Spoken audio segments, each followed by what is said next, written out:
Warm welcome to all of you in fifth lecture of relation and function. Relation and function में पिछले lecture में हम लोगों ने क्या सीखा था? Domain of a function. Relation के हम लोग डोमेन, रेंज, कोडोमेन सब कुछ निकालना सीख चुके हैं। और रेंज में हम लोगों ने क्या, रेंज रिलेशन की तो आराम से निकाल लेते हैं, लेकिन फंक्शन में थोड़ी सी कॉम्प्लेक्सिटी होती है। आओ उसको समझते हैं। आज हम लोग रेंज कंप्लीट कर लेंगे और अलजेब्रा इन फंक्शन कंप्लीट कर लेंगे। ठीक है, ये दोनों ही अच्छे टॉपिक होते हैं, लगातार इनसे क्वेश्चंस आते रहते हैं, इसीलिए इस वीडियो को एंड तक देखें ताकि आप सब लोग सारी बातें सीख जाएं। Now let's start. देखिए, इसमें ज़्यादा रूल्स नहीं है, जैसे डोमेन्स में 3-4 रूल्स थे, लेकिन इसमें ऐसा कुछ नहीं है। बस दो बातों को आप लोगों को याद रखना है। पहली बात ये, सबसे पहले आप लोगों को बेसिक डेफिनेशन क्लियर होनी चाहिए। What do you mean by range of a function? किसी भी फंक्शन की रेंज है। Range means all the values of a function after passing the value of x in that function.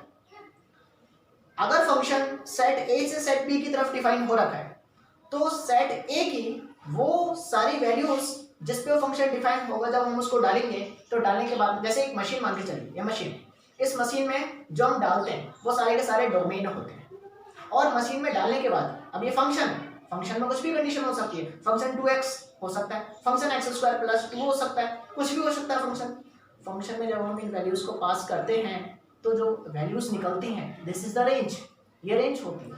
अब दो cases है range निकालने के लिए, दो केसेस है। फर्स्ट केस इज जब डोमेन कुछ पर्टिकुलर वैल्यूज हो, जैसे इस फंक्शन के लिए जो डोमेन है वो एक है 2 और एक है 3। मतलब जब फाइनाइट इंटरवल होता है तो हम लोग क्या करते हैं, 2 को पास कर लीजिए, वैल्यू निकाल लीजिए, 3 को पास कर लीजिए, वैल्यू निकाल लीजिए। तब फाइनाइट इंटरवल होता है तो हम लोग उसके करस्पॉन्डिंग वैल्यूज निकाल के उसका सेट बना के बोल देते हैं भाई ये रहा रेंज। लेकिन जब इनफाइनाइट इंटरवल होता है, इनफाइनाइट इंटरवल मीन्स बहुत सारे जब नंबर होते हैं, तो उस केस में हम लोगों को क्या करना होता है वो हम लोग सीखते हैं। ठीक है, सबसे पहले फर्स्ट केस का एग्जांपल लेते हैं। मान के चलिए f of x = 2x, और ये जो फंक्शन है वो r के लिए डिफाइंड है, दैट मीन्स रियल नंबर्स पर डिफाइंड है। अब देखिए, अगर हम लोग इस फंक्शन को देखें, क्या इस फंक्शन में हम लोग डोमेन की बात करते हैं। पहले हर फंक्शन में पहले आप लोगों को डोमेन देखना होगा कि डोमेन है क्या। डोमेन की अगर हम लोग बात करें, आप x में कुछ भी पास कर लीजिए, फंक्शन नॉट डिफाइंड होता कब है? या तो डिनोमिनेटर की वजह से होता है या फिर रूट की वजह से होता है। लेकिन यहाँ तो ना तो डिनोमिनेटर है और ना ही रूट है, दैट मीन्स इसकी डोमेन r, इसकी डोमेन r, डोमेन हो गई r। ठीक है, और अगर क्योंकि ये फंक्शन r पे डिफाइंड है, इसका मतलब ये दूसरे वाले केस में चला गया क्वेश्चन कि इसमें जो डोमेन है वो फाइनाइट इंटरवल से इनफाइनाइट इंटरवल है। इनफाइनाइट इंटरवल, क्योंकि देख रहे हैं रियल नंबर तो बहुत सारे होते हैं। तो इस केस में अब हम लोग क्या करेंगे, देखो हमें जो फंक्शन दिया हुआ है, सेकंड बात देखना, for infinite interval change y in terms of x in case of infinite intervals। infinite interval के केस में x को y की टर्म्स में एक्सप्रेस करिए। that means क्या f of x को हम लोग कैसे लिख सकते हैं? f of x can be y = 2x। f of x y से रिप्लेस कर सकते हैं। now x = y/, देखिए हमने क्या किया, express x in terms of y। इस लाइन को याद रखना, रेंज निकालने के लिए एक्सप्रेस x को आप लोगों को y की टर्म्स में लिखना होगा। जब हम लोगों ने y की टर्म्स में लिखा, अब चेक करिए क्या ये कभी ऐसा होगा, y की कोई भी ऐसी वैल्यू होगी जहां पर ये नॉट डिफाइंड वाला केस बन रहा हो, डिनोमिनेटर में कांस्टेंट है, कभी फर्क ही नहीं पड़ेगा। दैट मीन्स ये इसमें कोई रेस्ट्रिक्शन ही नहीं है, दैट मीन्स इसकी जो रेंज होगी, मतलब यहाँ पर जो y की वैल्यू होगी वो r होगी, y will belongs to r।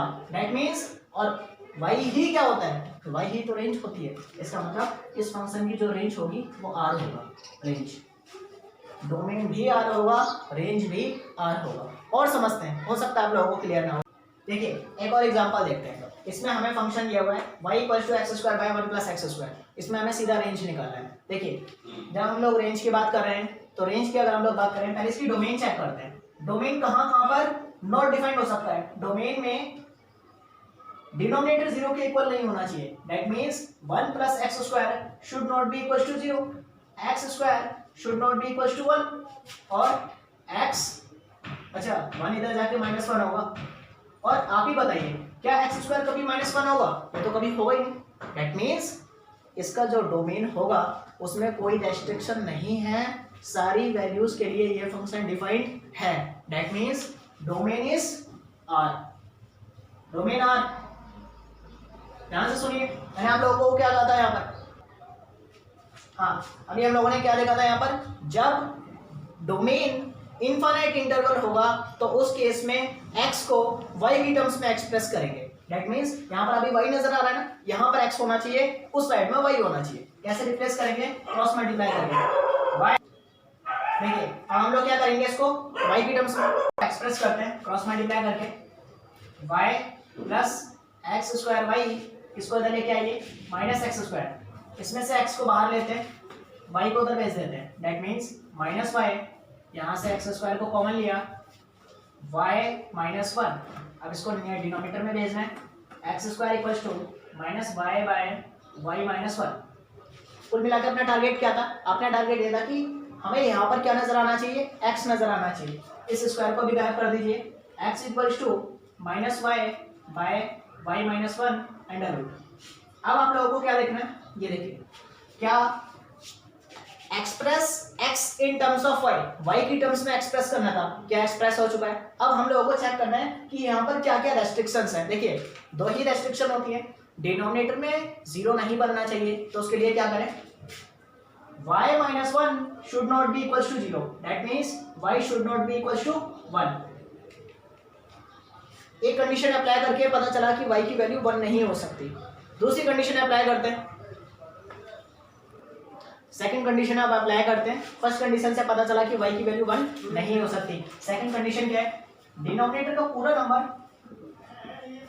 Should be greater than 0, greater than और इक्वल टू 0 चलेगा पर ग्रेटर देन होना चाहिए। अब वही वाली बात है कि जब न्यूमरेटर में भी हो डिनोमिनेटर में भी हो तो उस केस में हम लोग क्या करते हैं, इन दोनों का आप लोग नंबर लाइन में plot,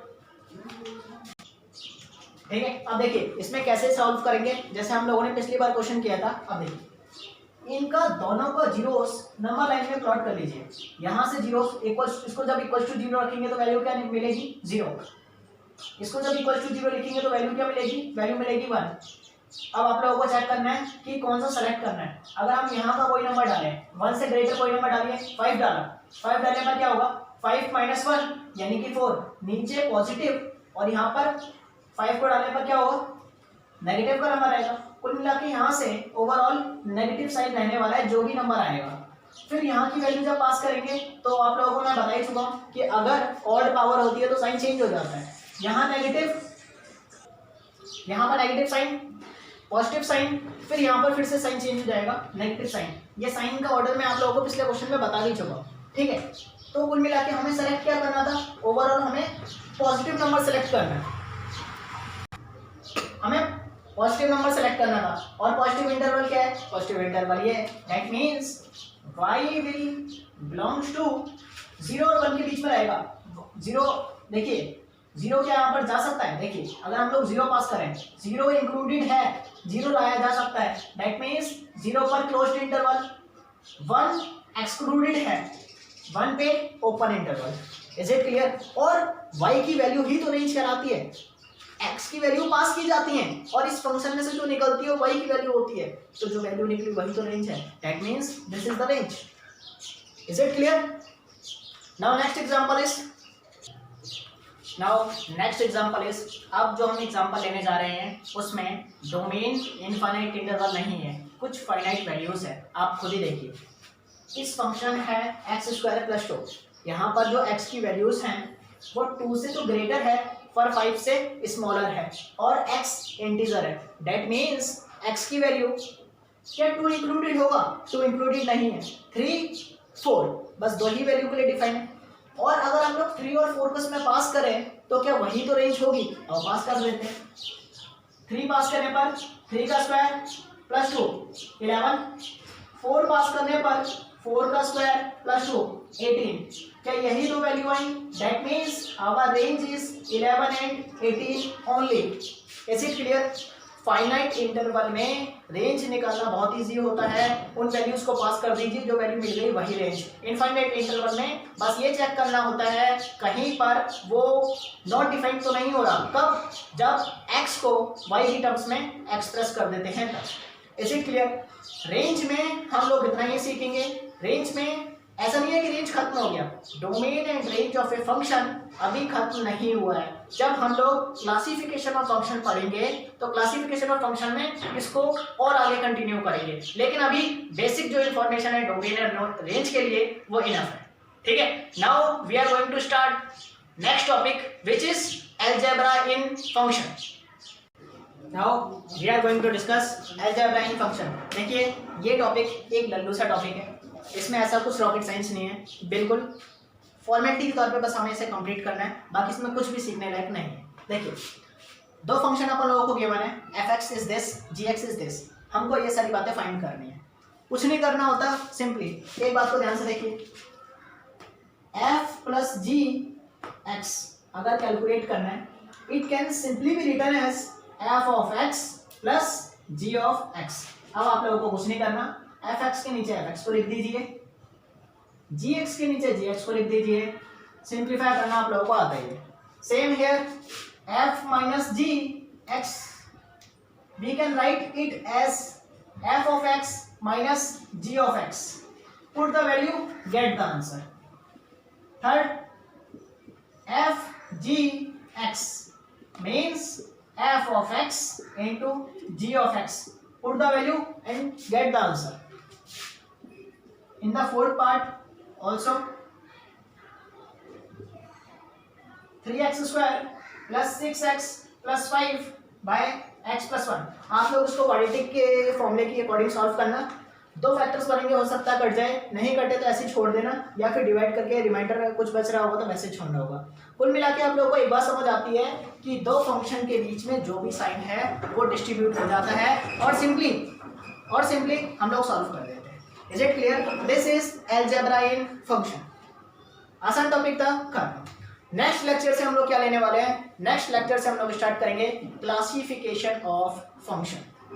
very important topic, marks gaining topic. अगर आप लोगों को एक बार आ जाए तो बहुत अच्छे से आ जाएगा, अगर नहीं आया तो आप लोग मतलब ये मान लीजिए हर चैप्टर में कैलकुलस में परेशान रहेंगे, कैलकुलस के हर चैप्टर में आप लोग परेशान रहेंगे फंक्शन के लिए। ठीक है, करते रहो, मिलते हैं नेक्स्ट लेक्चर में। बाय।